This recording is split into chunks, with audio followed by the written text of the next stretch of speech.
friends, it's Miracle, and today I'm here to talk about the books that I read in January. In January, I read 4 books, and 2 of them are novels, or like novellas, which I have featured in my reading vlogs, and today I'm coming back to them with hopefully a more comprehensive thoughts. And the other 2 are nonfiction, one that I really enjoyed, and the other one I am absolutely disappointed with. So without further ado, let's start with the novellas. The first novel that I have finished was The Hour of the Star by Clarice Lispector and translated by Benjamin Moser. This is a very short book, follows the story of a young woman called Maccabea who works as a typist and lives in the slums of Rio. She grew up underprivileged, and at the same time, she doesn't seem to know how miserable or unhappy her life was. The book was written in the stream of consciousness way and narrated by this unnamed strange narrator. This narrator claims that he was obsessed with Maccabea, but also seemed to have no real connections with her story-wise in this book. I feel like bleak was the best way that I can describe Maccabea's story, but even that, I still enjoyed the reading experience a lot. I think partly because we don't normally have a main character who's leading a miserable and bewildered life, and also the nothingness of her life was mentioned again and again and make it actually rich in the emptiness.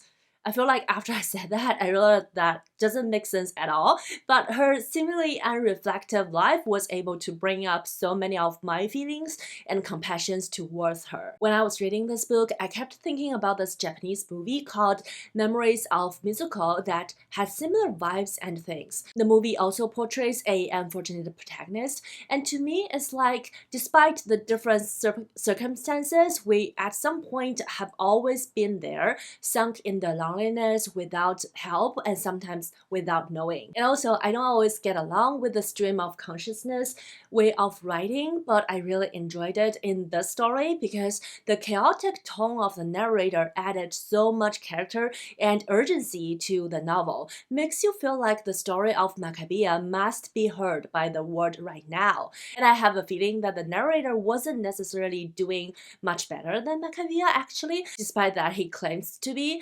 And that created this very interesting dynamic between him and the story. However, with that being said, I don't think the story is for everybody because it can make you very depressed. And also the very chaotic stream of consciousness writing style is not everybody's thing. However, if you are brave enough, I do recommend you to try the story, but you have been warned. And the next book that I read is The Halfway House by Guillermo Rosales and translated by Anna Kushner. And you know me, this is another chaotic and sad story. The book is even called The Trip to the Darkest Corner of Human Condition. In this story, we follow a Cuban writer called William.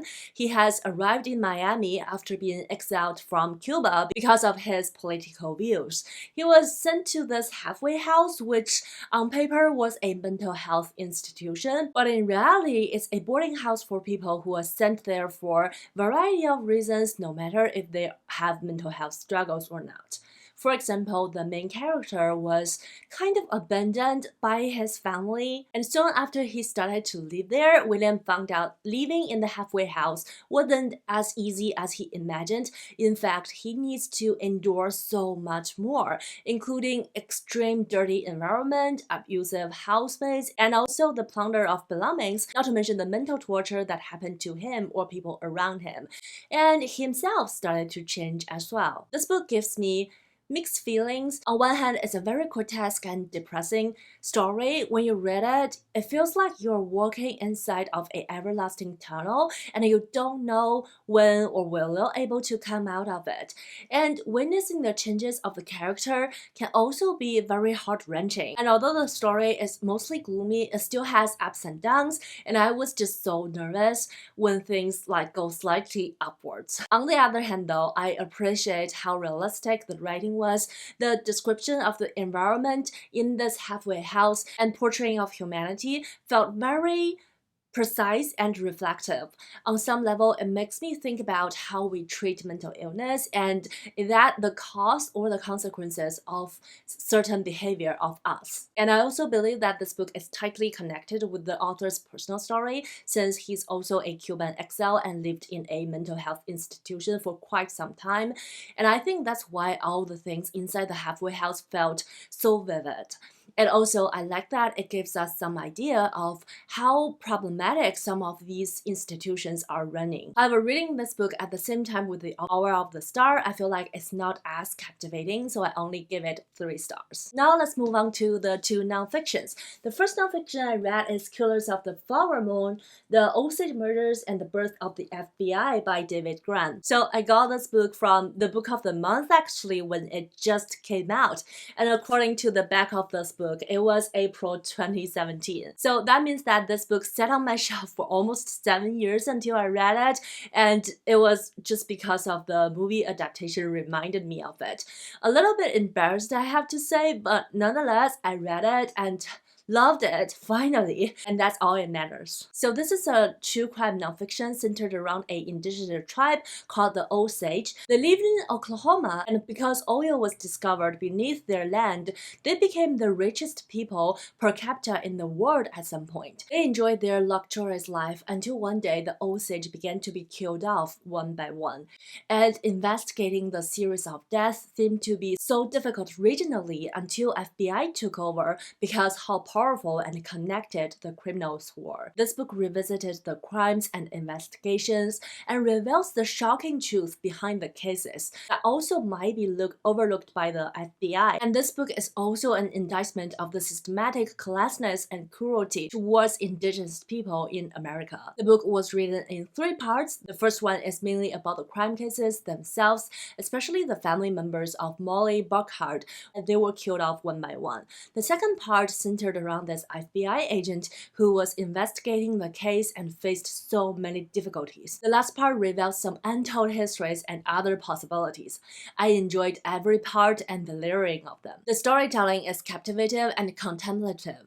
With the book going on, the questions asked became more and more thought-provoking, and it really led you to look at how the United States treated and is still treating indigenous people and the hypocrisy of the officials. Even knowing that indigenous people was mistreated throughout the history, I still learned a lot of new things and gained new perspectives from this book.